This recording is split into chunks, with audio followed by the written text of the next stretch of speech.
This program came into being to really address the fact that there are folks across the province who cannot leave their communities to come to a teacher education program. And we recognize their gifts and their talents and their contributions. And so this is our effort, UBC's effort, to offer something to folks from those communities so they don't have to leave their communities, so they can continue to be in their communities, develop their practice, but also contribute to their schools and their communities at the same time.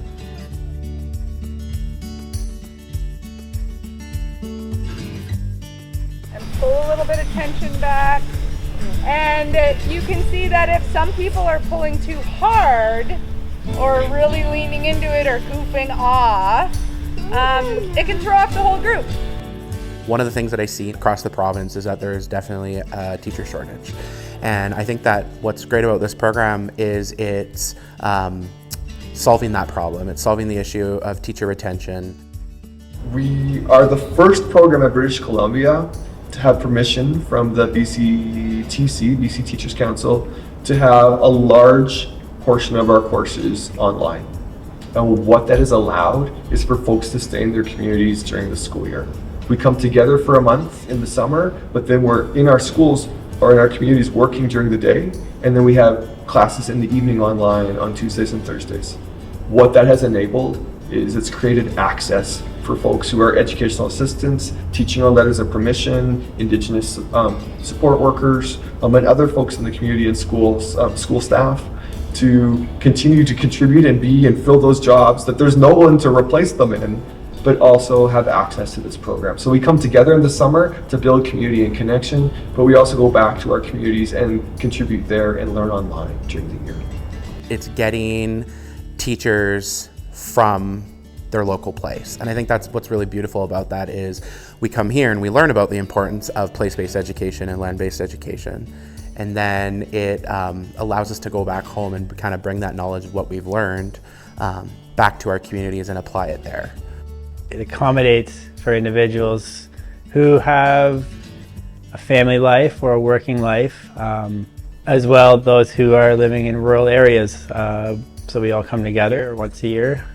Otherwise, our studies are online. And I think that the way that this course is 2 years versus the 1 year intensive, I think it's an advantage because we can go a little deeper into subjects and we have time to think about it more and let things sink in and really get into the material. We're really revisioning teacher education. So rather than the silos of courses being distinct and separate, we're mirroring what's happening in the BC K-12 curriculum.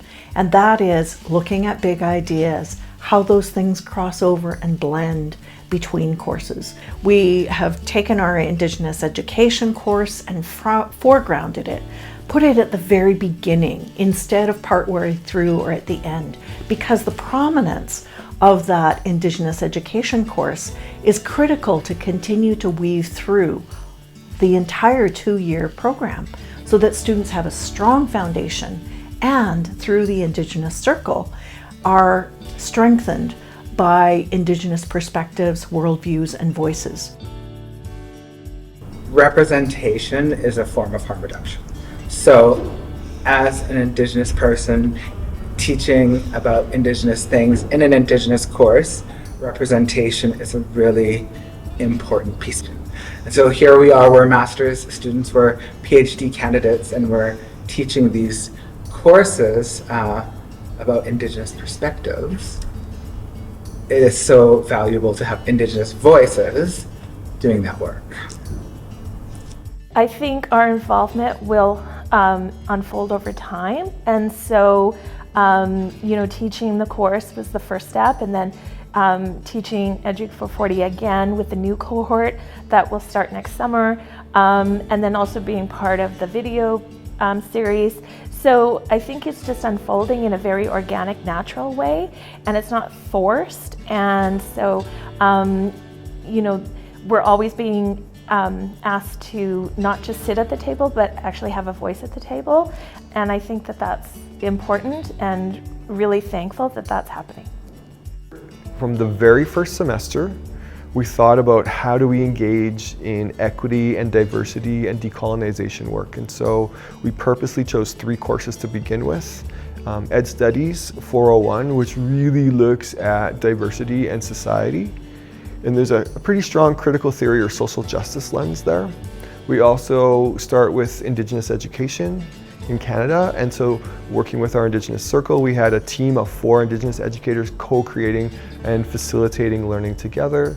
And then finally, Terry Taylor and I taught the inquiry course at the beginning so that we're inquiring into these ideas and, more importantly, exploring our identities as educators and how they relate to these different topics. Not to suggest there's one way to be an educator, but to help our educators think about who they are in relation to this work.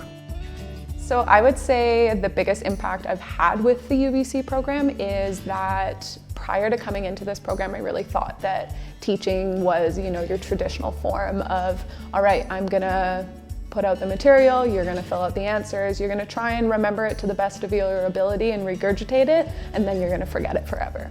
And that was very much my kind of idea of what education looked like. And then I started this program and it was like a full 180. It was just the focus on things like land-based learning, place-based education, inclusive education, and the whole idea that we really need to have this universal design for our learners rather than making them feel ostracized and left out. So one of the biggest teachings I've taken away from this program was how to be inclusive to all of my learners and make sure that they all feel that they're getting an equitable access to their education. The Rural and Remote Teacher Education Program takes a place-conscious perspective, recognizing that there are many perspectives in rural communities and that when we draw upon them together, we can really engage in meaningful change in education. We also recognize that things that are happening in rural and remote communities are often very innovative because we have to innovate in our places based on where we are. There was this one quote in the beginning of our first summer that was, I think it was by Palmer, and it was, "You teach who you are."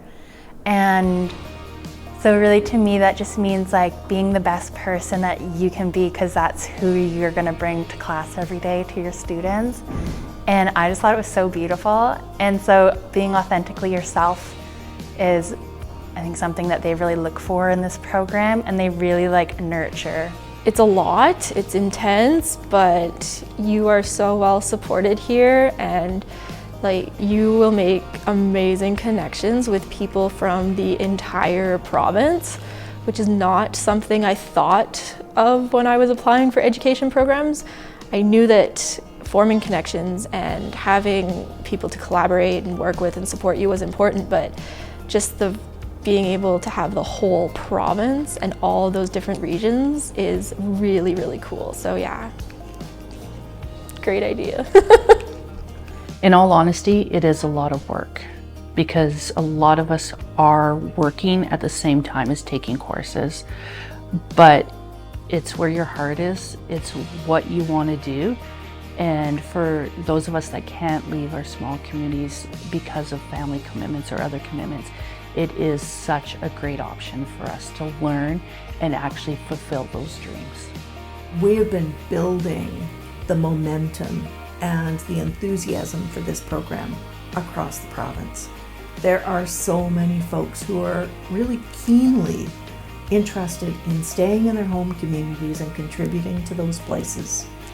Really ensuring that love of rural and remote places by staying in those places and becoming amazing teachers that will give back for generations.